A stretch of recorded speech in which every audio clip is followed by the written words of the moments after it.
I'm pissed, guys. I'm pissed. I'm pissed. I'm pissed because I'm sick of. Honestly, I'm just gonna. I've taken this video a few times already, and I'm just gonna say it how I actually want to say it because I feel like I've been way too held back, reserved, politically correct. Honestly, screw it, dude. What the hell? Like, screw it. Why am I like trying to cower behind my microphone, like as if I'm some like, you know, flimsy person with weak opinions that like doesn't, you know, want to speak up. You know, screw it. I'll speak up, dude. And you know what? Like, people can say whatever they want, you know, in the comments, and they can keep tuning me on Twitter. I don't care. Because I am vindicated in the fact that I'm fighting for a good cause, and that is that with the GPU market right now, and you know the gaming industry in general, there is some severe issues. Like there's some really, really serious issues. You know, when I say I'm fighting for a good cause, I'm not saying anything serious, but I'm saying in terms of this that we care about, right? Like this little market we care about, called video gaming and gaming tech. You know, enthusiast tech. You know, hardware, all this stuff, man. It's like this is what we like, right? And you know, there's a problem. There's a serious injustice happening right now, right? Serious, and that is that because of I don't know what factors. Look, I'm not a market analyst. I haven't taken, you know, business studies. I haven't taken economics. My friend Jason has. He has honors in two. He has actually 2 honors degrees. So, you know, if I could bring him onto a video and he could explain to me this aspect of it and kind of talk about it, it'd be more interesting because I can't really comment on it from a professional perspective. He can, like, he does have a informed, educated opinion. But basically, to say it in the way a layman would, like say it, you know, how a dummy would, like how I would, basically, over the last, like, maybe 10 to 15 years, maybe even longer than that, people have tended to have, like, been earning more and more money and have been able to buy more disposable, or, sorry, spend more disposable income. I'm not sure why that is. Like, someone who has more experience, like, I'm not claiming that I know how the market works or how economics work or how whatever works, currencies work. If someone else is watching this video and wants to actually explain it from a more, like, informed perspective, like, you know what you're talking about, you know, that's fine. Go for it. You can correct me, explain exactly why it's happening. But basically, the long and short of it is, people have been spending more money on crap. Like, that's the long and short of it. Like, Apple will sell you something that isn't really good value for money, and you'll buy it anyway. Like, they'll sell you a $1,000 iPhone in 2017. People bought it. It sold out. Alright, we never had a $1,000 iPhone before. And they sold this one, and it was no problem. Right? And I don't know, I don't want to say it's a precedent, like they set the precedent, and that's why Nvidia... No, I don't want to start some dumb conspiracy like that. I don't know if Apple's iPhone 10 that, like, proved people would spend any amount of money on the new thing is why this is happening. It may very well, maybe, it might be a combination of Apple and a bit of Intel as well, because people were buying... Because remember, if you guys remember 2017 as well, in the beginning of the year, what happened? What did you see? Intel released their entire HEDT stack, right? All the way from 10 to 18 cores. And they offered you the 18 core at, like, it was like $2,000 or something. Don't quote me, it might be $1,800, but it was like $2,000 or $1,800. It was something in the high thousands. And people bought that thing. Like, a lot of people bought that thing. And people bought the boards too. Like, people were buying, like, $500 motherboards, $600 back then, dude. A $500 motherboard back then was like crazy, right? Like $500 for a motherboard back then was like you were insane. Like $500, $1,000, dude. Nowadays you're spending $1,000 on a freaking consumer board, dude. On a freaking normal OC board, like a dock is $900 like MSRP, bro. That's not even a HEDT board. That's literally just a consumer board. Like, what the hell? So people are spending a lot of money on tech nowadays. Like, it's just the amount of money they've been you know, charging us for this stuff is crazy. Like, it's outrageous. And now I'm gonna get to the part of, like, where this ties into the new GPU launches, because I'm sure you figured out that that's part of what sparked this. I made an argument, and I do believe that this is a valid argument, and that is, over the last few years, as, like I said, people have had more disposable income, they sell you more stuff, and more innovation. Like, so, like, more new features. So, like, whether it be DXR, whether it be DDR5's support, whether it be whatever.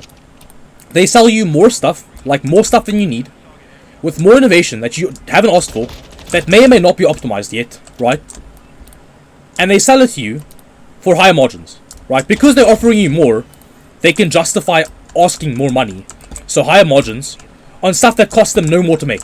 Which means they make more money, which is obviously the goal of a business. That's the eventual goal, right? If every business is like, you have to make the most money possible, which I understand, but like, are we saying then that, like, they used to be broke then? So you're saying, like, oh, well, back in 2015, they weren't making money. Like, businesses were all, like, failing. Like, Nvidia, AMD, all these companies, Intel, blah, blah, blah, whatever, Apple, all these companies. Like, oh, no, they can't sell you $500 iPhones, where they'll be going bankrupt. Like, oh, sure, dude. It's like, I don't know if that's the case. Like, is that the case? Because maybe I'm wrong.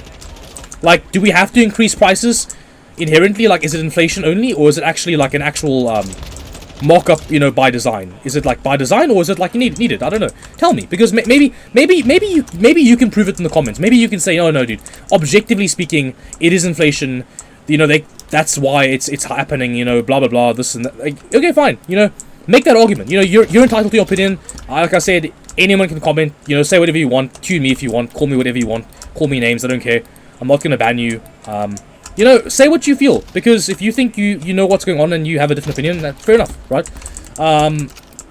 Like, you're completely validated. Like, I'm no more important than you are. So, yeah. Now, I've been getting into a lot of arguments about DXR and about value and this and that. Now, one of the people I argued with was Frame Chase. It's not very extensively. We had, like, maybe 1 or 2 messages exchanged, and I kind of cut it off because I figured, you know what, I've decided lately that, you know, sometimes it's not worth the fight. There's no reason to try and convince someone of your opinion, because, you know what, at the end of the day, everyone's gonna have an opinion, and there's no reason to try and get someone to agree with you. Like, that's something I learned the hard way over time. It's that I was trying too hard to get people to agree with me. It's not correct. You should not try and win people's, you know, perspectives towards, like, you shouldn't try and win people's perspectives. Like, you shouldn't try and convince people that, oh no, you're correct. Like, it's not.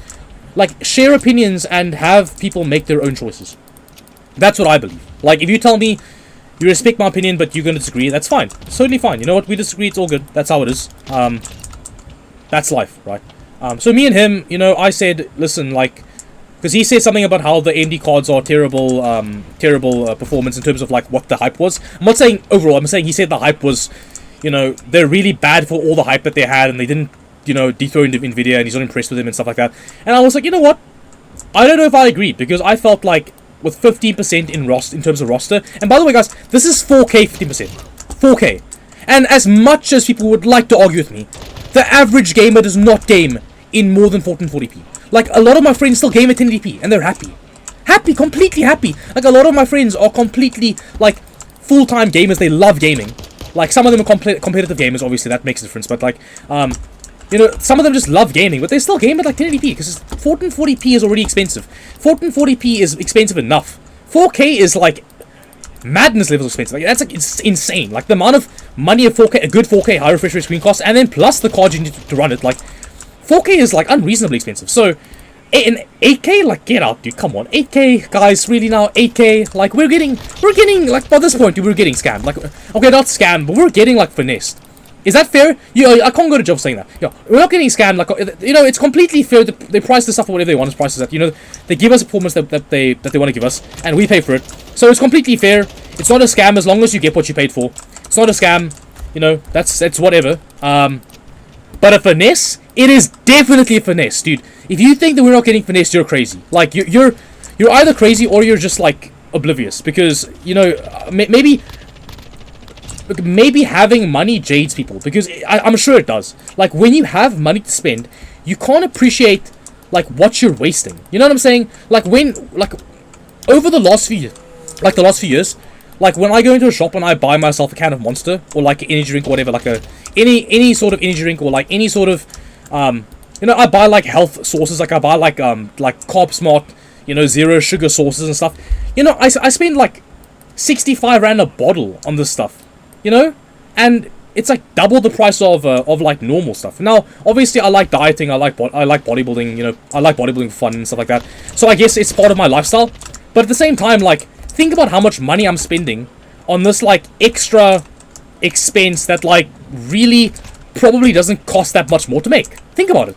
Like, people can't appreciate like the value of things they're buying when they have enough money to comfortably afford it. Like, when you can comfortably afford something, it is hard to convince someone that they don't need it. And you know what?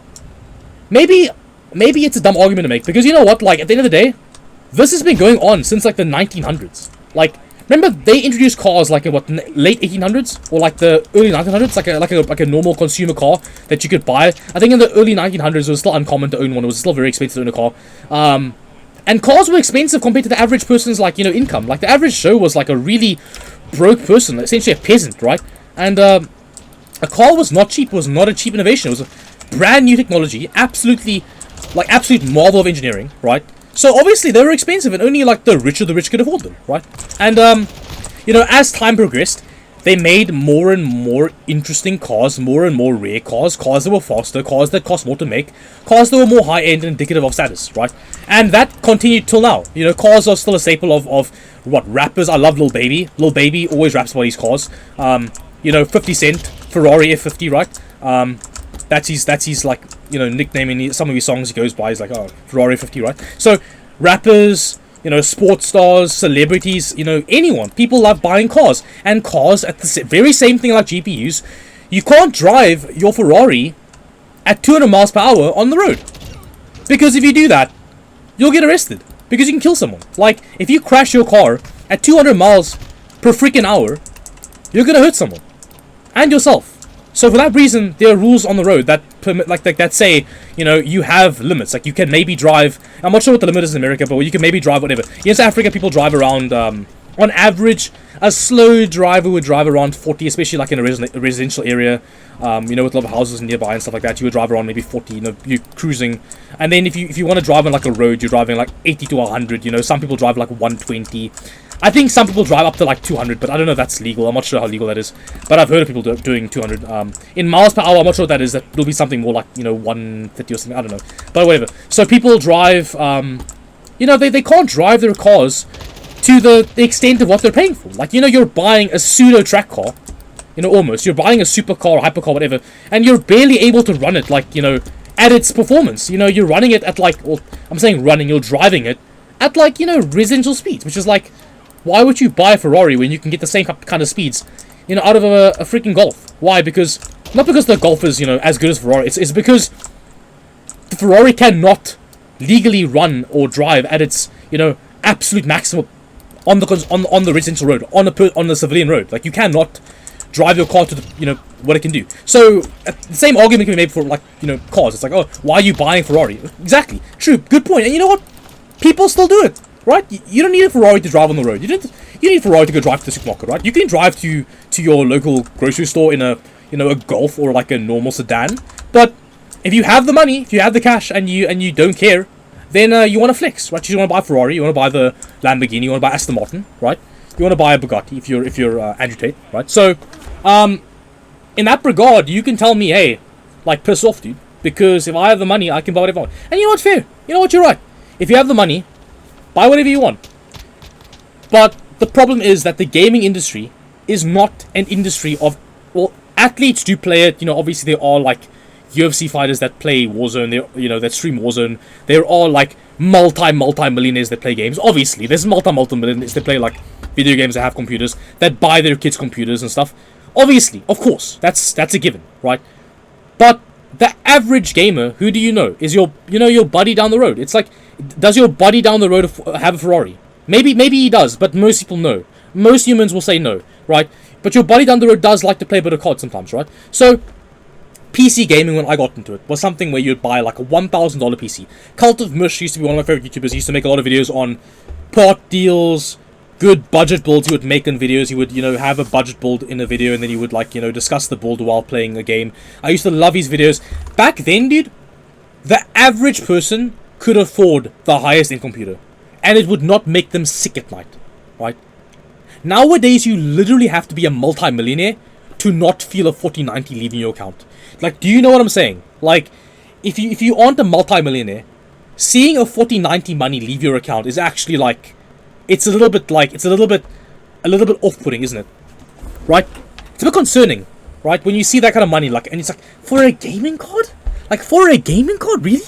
Like, so, I'm being argued on Twitter about, like, 8K rares, DXR, and all this stuff, and, like, Nvidia card. I'm like, dude, like, so, one of the arguments was, People don't care about pricing because AMD still loses. It's not the fastest, therefore it isn't impressive. Okay, good stuff, dude. I mean, if you can afford whatever you want and you don't care about pricing, good. God bless you, bro. You know what? You're well off, and God bless you. You probably worked hard for your salary. I'm proud of you. You're a hard worker and you earned it. So you know what? Good for you. Good for you. Good for you. Okay. Now that we've filtered those people, we can now go to the point of it is that when you aren't well off and can't afford anything, value does make sense.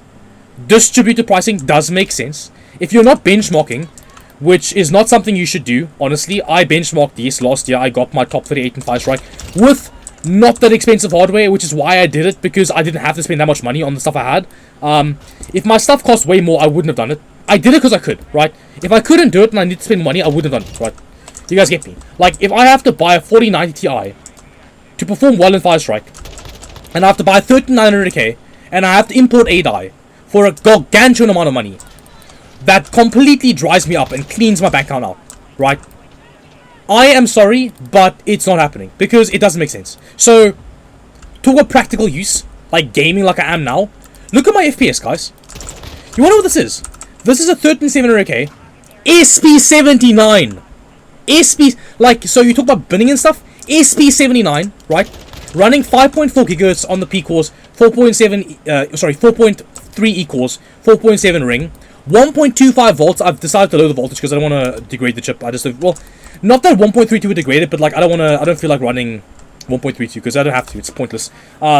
Performance with this kind of frequency is great, and I'm running 7000 C34 on M die, cheap M die. That cost me 160, dude. Right? 7000 C34, 1.45 volts, completely safe. These chips are never going to degrade.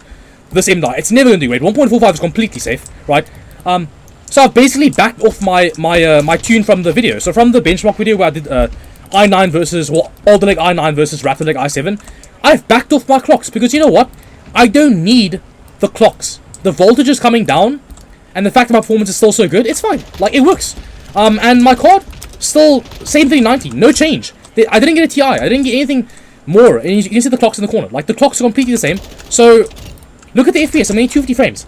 Like, I'm 230 now. But I'm not saying that this is like the peak performance. Of course, if you're someone that likes to have peak performance, 230 frames is not gonna it's not gonna fit your boat. You're gonna want like 300 to 350. But like, look, thing is, would you want to spend a 4090 money? Would you want to buy a die, buy a 3900K just to claw out your 350? Like, would you really need to claw out like an extra 90 frames in this building I'm standing? Like, or extra like 100 frames, whatever. Like, would you really want to do that?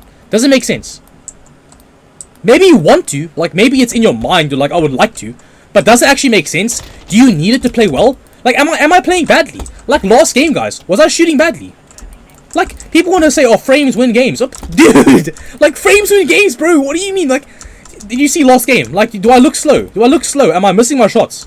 I'm missing my shots now. Like, am I performing badly? Like, does this look like you can't perform well with my current hardware? Like, I don't think so. Like, oh, maybe I would have gotten that kill over there if I had a 4090, I'll show you. Like, so, my friend Morgan is a really good Warzone player.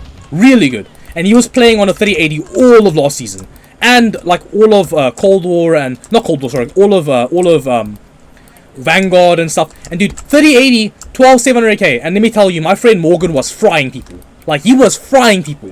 In terms of pub stompers in our country, he is at, like, somewhere in the top, like, he's probably top 5, like, for sure. Like, his KD on most cards is like up to 3. Like, dude, he's had like a 3 KD on cards in like the last, I don't know how many years. Like, the dude is a monster, and his computer does not hold him back. The point is, like, at a certain point, people are correct in saying that frames don't matter. But at the same time, if you can have the frames versus DXR, my opinion, take the frames. I don't like DXR. Okay, now that's an opinion. By the way, that's an opinion, right? That's a complete opinion. People have, been arguing about like, oh, they like DXR more than frames, and you know what? I can't tell you otherwise because you know what? That's fine. That's your preference. If you like DXR or visual fidelity more than frames, that's fine. So in terms of me saying that DXR is a bad feature because you could run more frames, well, no. Some people don't like frames. Some people like running low frames and running DXR. That's fine. So what isn't correct? What isn't correct is having people pay, you know, $2,000 for a GPU. Like, if you want to have the best possible performance right now, you're not paying $1,000. You're paying $2,000, which is like, it completely like, and the problem is, it's not just the problem that the card costs $2,000, like from, you know, scalpers and stuff. The problem is that people wouldn't feel urged to buy this card for $2,000 if it, you know, if it wasn't 2,000, you know, if there even wasn't performance tier. Like, let's say the performance tier decreased and the card itself wasn't like a same performance 4090 for like less money. Let's say it was a slower card for less money. People would buy it and be happy. The thing is, because these expensive cards, these 8K screens, this Hynix A die, because the speeds are there online, you're seeing these guys run these speeds, 8,000 mega transfers, and, you know, it makes you want to have it. It's FOMO. It makes people want to, like, this is the human condition. Humans can never be happy with what they have. They can never be happy with what's good enough. I can't be happy with this. Like, I'm telling you right now, I'm playing completely fine. I do not need to upgrade. But, you know, I'm even arguing, I want to upgrade to RDNA 3. Like, what the hell, dude? Like, oh, yeah, dude, that's a similar argument as you can say to me is even like, okay, Dane, well, you're saying that that Lovelace cards are bad value compared to RDNA 3, which they are, right? But you want to buy an RDNA 3 card when your current card is fast enough. So that's a similar loss. Like, why are you being hypocritical, right? Well, true. You know, I shouldn't want to upgrade at all because the performance right now is fine. There is absolutely no reason for me to spend more money. But why? Because there's FOMO. Now, FOMO is inherent, and most people struggle with it. Like, some people don't. Some people have it under control. A lot of people don't. Most people don't. Like, most people like having nice things, which is completely fine. It's companies' responsibility to not scalp us. Like, when companies scalp us and gouge us and give us bad value, you know, they can do it, right? But it's kind of shitty, isn't it? Like, it's kind of shitty. And they'll keep doing it, right? Like I said in Twitter as well to someone. You know, what I'm saying is, you know, it's my opinion, but it's irrelevant because, you know what? At the end of the day, the argument is pointless because it is happening. It's already happening. It'll keep happening. It's never going to change. Companies now realize they can charge us whatever they want. And we can pay them, and people will pay them all the time. And, you know, 49s will sell out of stock, and that's it. So companies will never stop doing this. Like, card prices will never come down, right? That's it. Done deal. Right, it sucks. It's very sad. But, and it doesn't matter what we do. There's nothing we can do, because there's always going to be someone that has the money, and that will fund these cards, and that'll end up, you know, keeping the prices up. So, it's done. You know, our industry has changed, and it's sad. It's very sad, because the industry, in my opinion, has fallen apart. Games nowadays are written without passion. Microtransactions are a plague. And, you know, value for money is gone. Right, everyone's spending way too much money on gaming hardware. It's crazy, right? So, people want to buy the fastest. And when the fastest is $2,000, they'll find a way to buy it.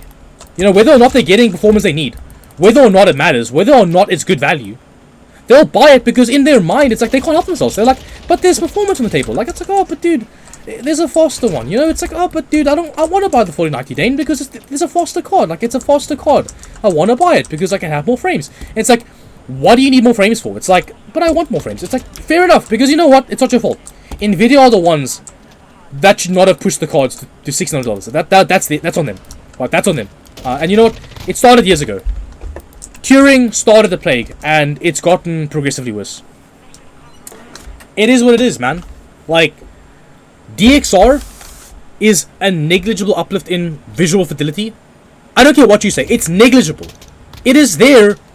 It's not worth spending a bunch of money for a faster card. You're better off getting value and having, you know, no DXR.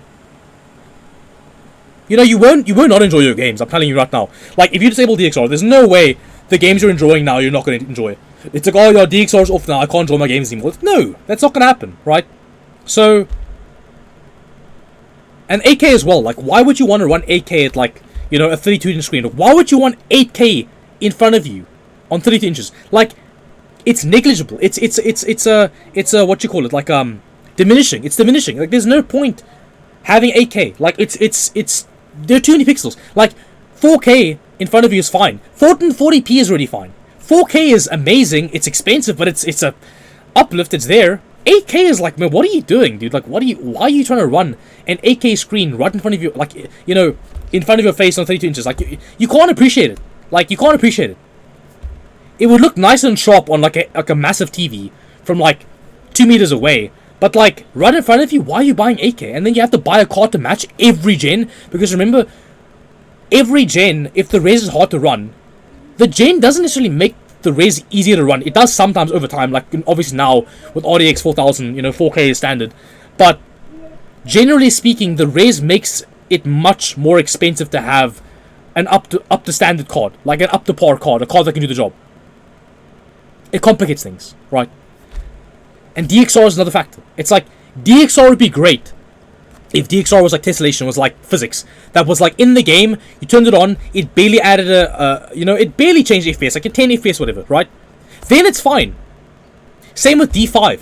If D5 boards that could run 8,000 mega transfers were like $300, then sure. So what does that mean? They should have waited. They should have waited years before they could give us reasonable D5 with reasonable boards. Because right now, people are buying expensive motherboards to run good frequencies. And like I said, diminishing returns, yes. But if you see some guy on OCN running 8,000, you want 8,000. You don't want to run, 6,400. It feels weird. It feels like you're left out, right? It feels shitty, doesn't it? Like, humans don't want to feel left out. But I understand that. I can appreciate it. Like, it's fine. It's so nice to be the odd one out, the one that has the slowest stuff, right? It doesn't feel good. It's like, oh, why do these guys get to have this like nice frequency and I have to deal with like, slow stuff? It's not nice. Even if it's diminishing returns. Like, it's still not nice to have slow stuff. Like, that's just how it is. Always. So yeah, guys, I hope you enjoyed this video. It was a big rant. I feel like the gameplay was good. I was playing quite well. They actually warmed up. But yeah, guys, it's just the sad direction the industry's going in. I feel like gaming has lost its identity. It's like, it's no longer about the game and about the fun, about the story. It's about, forking out as much money as possible, having to take a second job to afford the hardware you want. And it's quite sad in my opinion. So, yeah, I'll see you guys.